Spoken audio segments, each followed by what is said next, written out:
Good morning guys. Ito ang almusal ko. Alam nyo ba itong prutas na to? Napakasarap, para siyang kamote. Tesas. Nabibili ito sa Tagaytay. Yan, sarap niyan guys. Tingnan mo. Sarap. Tsaka yan, bumili rin ako ng baka. Ginawa ko ng steak.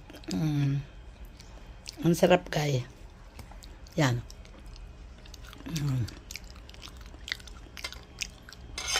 Ito, napakasarap ng tesa. Bili kayo nito sa Tagaytay. Ang sarap. Para siyang masarap pa sa kamote.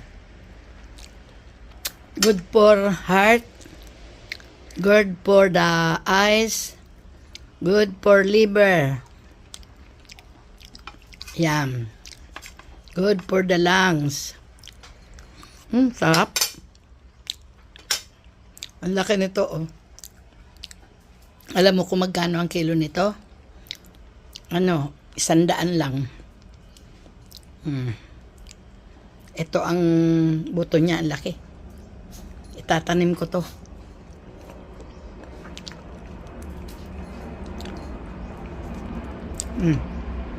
Guys.